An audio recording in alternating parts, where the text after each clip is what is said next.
The Battle of Guadalcanal was in the southwestern Pacific Ocean.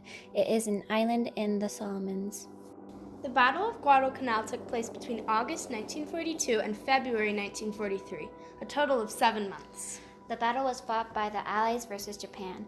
It was mainly America, but the other Allies fought as well, including the UK, Australia, Fiji, New Zealand, and the Solomon Islands. The battle was started when the Japanese began to move soldiers and laborers to Guadalcanal and started building an airfield. The Allies saw this as a threat to the many nearby island bases of theirs.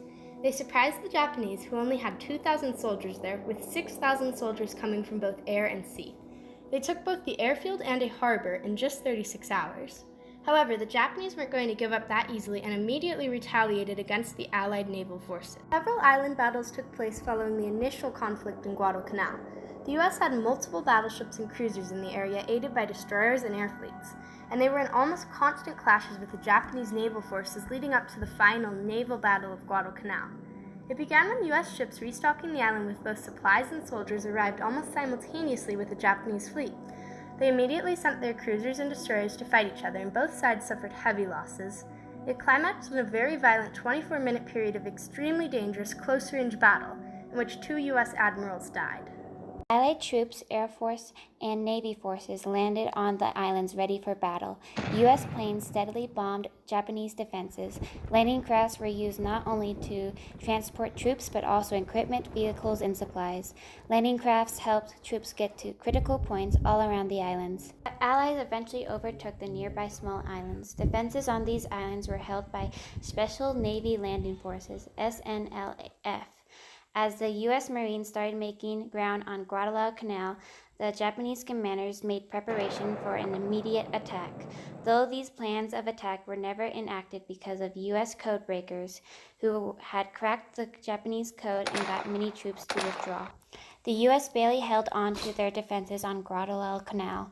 Using the Henderson Field, Cactus Air Forces were able to get into the air.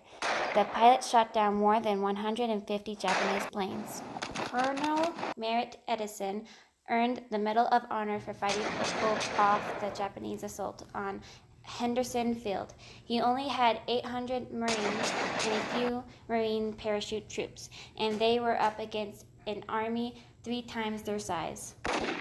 U.S. reinforcements came faster than Japanese reinforcements, which led to them gaining more land. In the beginning of 1943, the Allies gathered together 44,000 troops. Throughout 1943, the Japanese were slowly pushed back until February 8th, where the remainder of the Japanese forces were finally defeated. In the end, the Allies managed to get Guadalcanal. The Battle of Guadalcanal was a turning point for the Allies. It gave them firmer control in the South Pacific and brought them one step closer to winning World War II. The Allied victory on Guadalcanal is seen as the start of success that would lead to Japan surrendering. The U.S. clearly won, but there were heavy casualties on both sides. The U.S. lost 1,600 in battle and had 2,400 wounded, but several thousand also died from diseases like malaria. The Japanese, on the other hand, lost a staggering 24,000 men. Both sides also had heavy losses in their naval fleets. They each lost 24 ships, with the U.S. losing 14 destroyers, 8 cruisers, and 2 of their heavy carriers. The Battle of Guadalcanal was very costly to Japan. The victory also helped soldiers psychologically. They had gone against Japan's best land, air, and navy forces and won. Allied personnel held less fear of the Japanese military. World War II was a dark and sad time. Many people lost their lives fighting for their liberty, homes, and the people they cared about. We should remember their sacrifices and not take advantage of what we have. We should also remember that there's 2 sides of the story.